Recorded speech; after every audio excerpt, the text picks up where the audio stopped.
ओम नमः शिवाय शिवजी सदा सहाय। ओम नमः शिवाय गुरुजी सदा सहाय। गुरुजी के चरणों में कोटि कोटि नमन। जय गुरुजी संगत जी। आप हैं फ्रेग्रेंस ऑफ गुरुजी चैनल पर और मैं हूं आपके साथ मनीषा। संगत जी, आज प्रस्तुत है आपके लिए दिव्य आभा का अध्याय 39, जिसका शीर्षक है चरण स्पर्श पर्याप्त है। यह जर्नी है श्रीमती दीपा सिंह जी की, जो कि दिल्ली से हैं।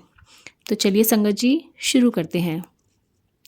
चंडीगढ़ के मुख्य पर्यवेक्षक श्री गिल ने हमें गुरुजी के पास फरवरी 1999 में दर्शन हेतु भेजा।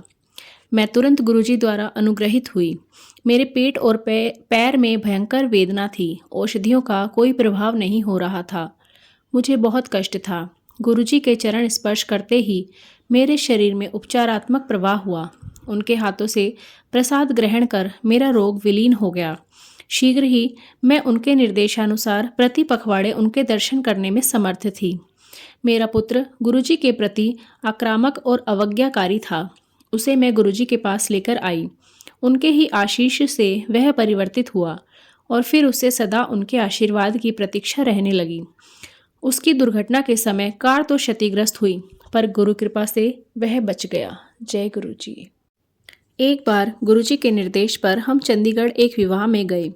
वहां गुरुजी ने हमें श्री गिल के घर जाने के लिए कहा, जहां वह उसी दिन कुछ देर के लिए ठहरे थे।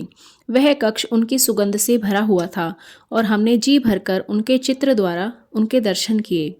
गुरुजी के मस्तक पर गुरु नानक देव की मुखाकृति स्पष्ट दिखाई दी। एक अन्य अवसर पर मुझे गुरुजी के ग्लास में शिव के नाग देवता दिखाई दिए। जय गुरुजी। सेवानिवृत्ति के कष्ट। 2001 में मेरे पति को उनके कार्यालय में उनके कनिष्ठ और वरिष्ठ अधिकारी व्यथित कर रहे थे। शीघ्र ही गुरुजी की दया से वह सब अधिकारी स्थानांतरित हो गए। 2003 में जब वह सेवा से निवृत्त होने वाले थे, पुनः कष्ट बढ़ गए। उनके कुछ सहकर्मी उनको चैन से सेवा निवृत्त होने नहीं दे रहे थे। उन पर झूठे आक्षेप लगा दिए गए थे। इसके कारण वह अत्यधिक दुखी थे। पेंशन और अन्य अनेक भत्तों का मिलना भी संदेहास्पद हो गया था। उन्होंने गुरुजी से प्रार्थना करी।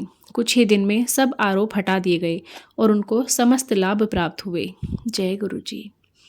संतान पर कृपा।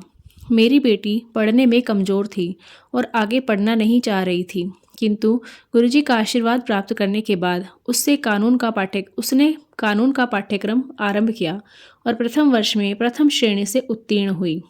मेरा पुत्र इलेक्ट्रॉनिक अभियंता है और उसकी पत्नी एक कंप्यूटर कंपनी में कार्यरत है।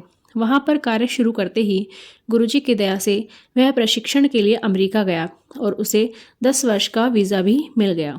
हमारे परिवार पर गुरुजी की कृपा बनी हुई है। यदि हम गुरुजी के पास नहीं आ पाते हैं तो वह हमें स्वप्न में दर्शन देते हैं। जय गुरुजी। अनंतम शुक्राना गुरुजी। संगत जी, कैसा लगा आज का अध्याय? कमेंट करके हमें ज़रूर बताइएगा। अगर आप अपना कोई सत्संग हमारे चैनल पर शेयर करना चाहते हैं तो उसके लिए डिस्क्रिप्शन बॉक्स में दिए गए व्हाट्सएप नंबर या ईमेल आईडी पर आप हमें अपना सत्संग रिकॉर्ड करके भेज सकते हैं। चलिए संगत जी, मंत्र जाप करते हैं। ओम नमः शिवाय शिवजी सदा सहाय। ओम नमः शिवाय गुरुजी सदा सहाय। ओम नमः शिवाय शिवजी सदा सहाय। ओम नमः शिवाय गुरुजी सदा सहाय। ओम नमः शिवाय शिवजी सदा सहाय। ओम नमः शिवाय गुरुजी सदा सहाय। गुरुजी की कृपा सब पर बनी रहे। जल्दी ही मिलते हैं एक नए अध्याय के साथ। तब तक सभी अपना ध्यान रखिए, स्वस्थ रहिए, मस्त रहिए। जय गुरुजी।